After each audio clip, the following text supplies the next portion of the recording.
Hey everybody, September 28th, 2012, weekly wrap up. Now last week I talked a little bit about vocal cord vibration. The week before I talked about the nasal pharynx and the layers that were involved in the nasal pharynx, and then even talked a little bit more about the layers in the nasal pharynx last week when we were talking about vocal cord vibration and the difference between horizontally explaining what's going on with the vocal cords and vertically explaining what's going on with the vocal cords. Now, I want to talk to you still about that topic, but I want to get into another aspect of it, and that's what's called ring and ping. Having that ring in your voice and how we get it and how it is used differently in different styles of music. Now, I've explained in the past that I have been in attendance to some vocal conferences where we've had some very sensational people involved in those conferences. And one of them, again, I love to use his name, is Johann Sundberg. And he figured out some pretty amazing things quite a while back. And we're still finding out that he was kind of right on the money. Now, I'm always talking about the nasal pharynx, and I'm talking about the vocal tract. Well, there's another little piece called the Epi-Larynx Tube. And right above the Epi-Larynx Tube is the pharynx. And then above the pharynx to the nasal pharynx. Let's take a look at this chart.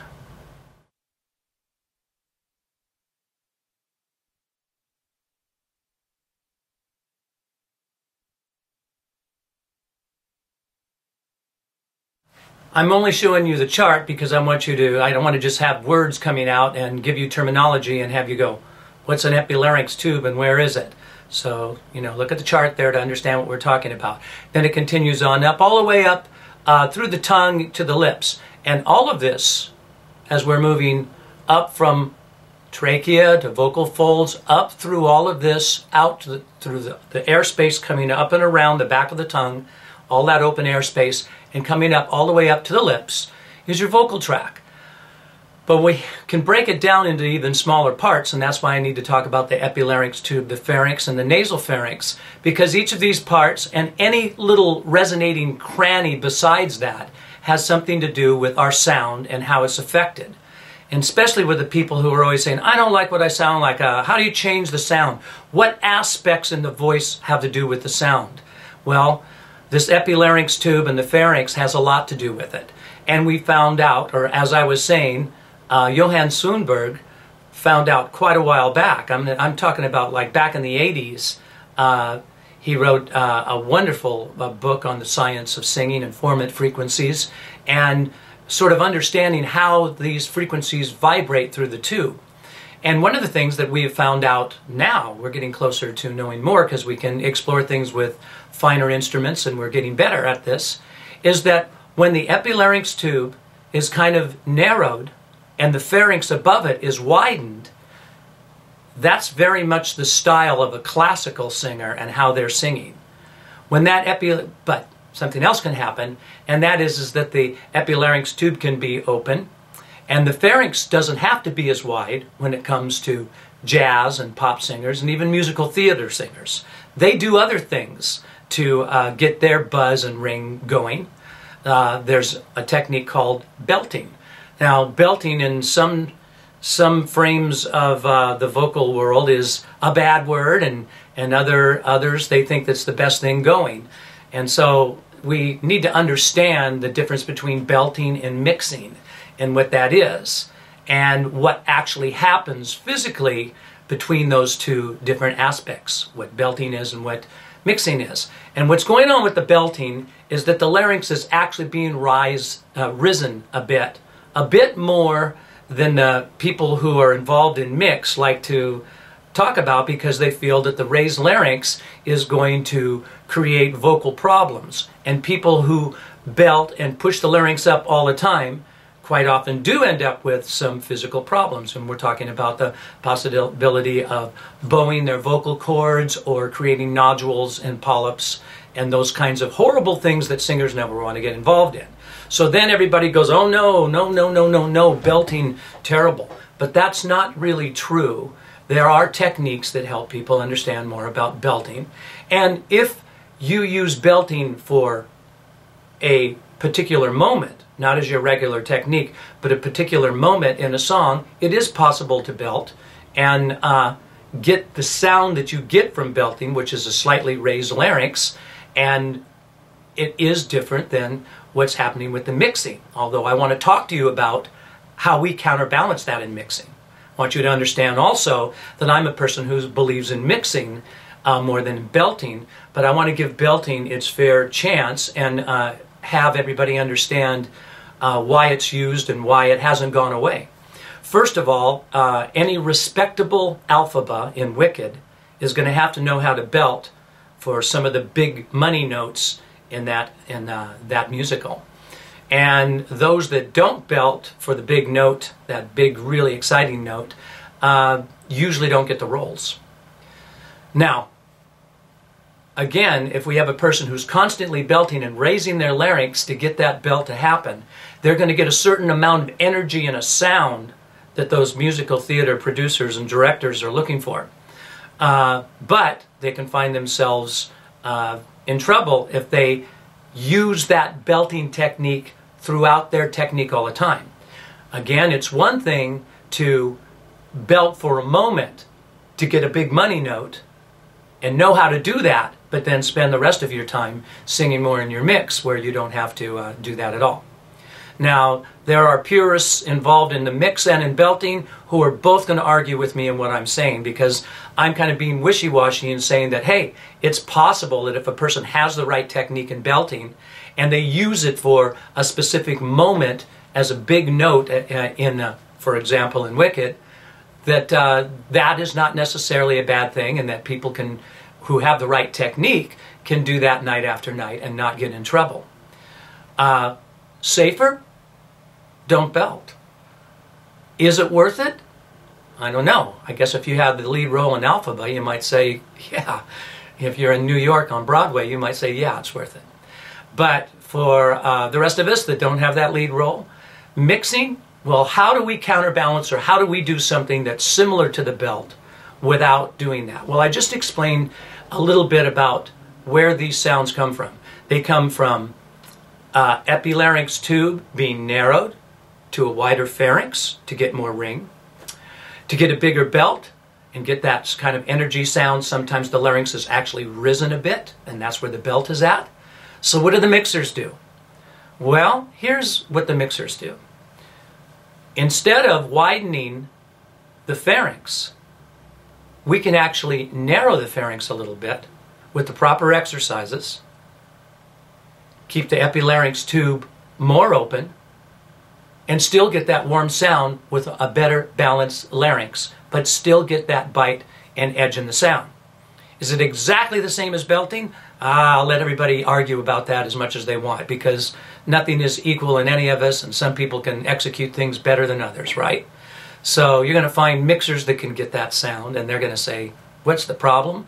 And you're going to find belters who say, I have no problem singing. And then you're going to find somebody at the voice doctors going, oh my God, I've lost my voice, who are trying to do the belt. So it's a big problem. But it's something to understand in relationship to how things really work. So, how do we do it in the mixing and stay protective? We do it by not worrying about thinning out the Epi-Larynx tube, but actually closing down the pharynx a little bit, moving through our mix in that more narrow way that I'm always talking about with the exercises, a nay-nay vowel sound. And incidentally, a nay does pull the larynx up a little bit, even in the mix world, and all the mixers know that. But in relationship to what we can accomplish and how we bring the air pressure through, something different. And I'm going to show you a little trick about that right now. Now, I say to my students from day one when they come in to see me that it's all about air pressure.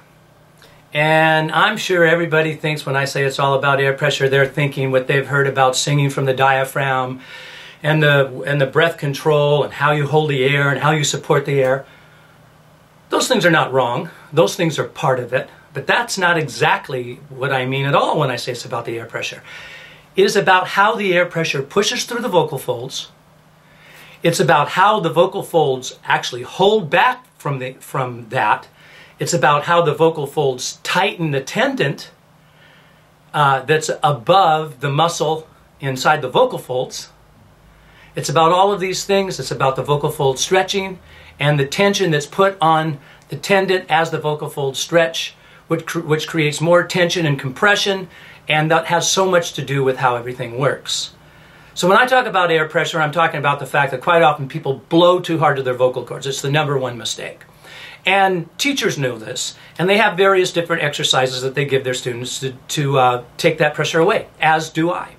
And some of them are NGs, humming, Some of these things, which actually close up the vocal tract and send things through the nasal pharynx, does that as well, because it deactivates the air, opens up the nasal passage in the back here. Things come up through the pharynx and up through the nasal pharynx, and as we do that, the breath control doesn't push as hard through the air, and people can start to feel what it feels like to sing.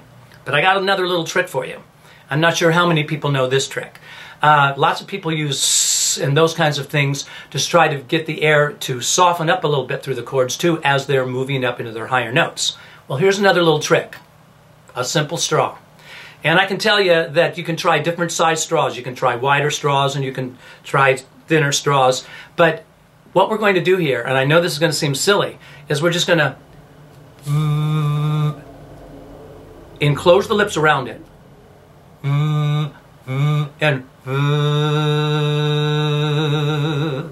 And doing that will take the air, soften it a little bit up, change the air pressure, the glottal pressure as everything is coming through.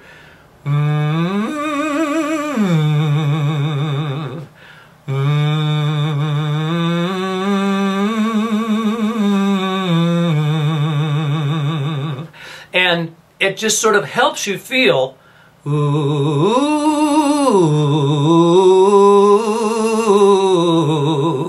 how you can get that air through without pushing as much pressure through. Now you can do this exercise, you can do this to any vocal exercise that any teacher has ever given you. You can do this to melody lines before you even work on the words, because taking away the consonant vowel combinations are going to take away some of the pressures just because of the pronunciations of things. But you can also use consonant vowel combinations. Example, if I was to sing, "Where are you going?" In here it'd be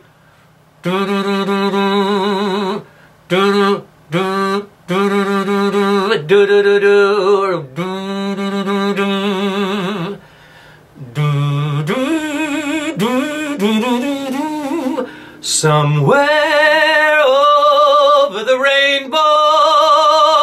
It makes it so much easier for me to feel what it feels like and I'm not pushing that much air through my cords because this showed me the air pressure. So this is a little trick. I don't know how many people have ever seen that little trick, but it really helps a lot. And why? Because it's another way of explaining how to get these things that I'm explaining to you now. The nasal pharynx, the epi-larynx tube, how to get them to operate in the way that we want them to operate. You can't just, because I'm telling you about the anatomy of voice, you can't just pull your ear and make your epi-larynx tube go more narrow. But you can do exercises to start to feel and understand what that is like. So I hope that, again, sheds a little light on something that I think people are having a lot of trouble with. And there is your weekly tip in the weekly wrap-up. So I hope you find that of interest. Again, we're at totallyvocals.com, guys. And what I just showed you there, that's within my courses. All of that is in, there are beginning voice courses, intermediate voice courses, and soon to be released advanced voice course that has all of this and so much more. So hope to see you there, totallyvocals.com. And of course, you people that are on the website and have access to everything on the site, be looking forward to the advanced course starting to be released soon. And I shall see you guys next week.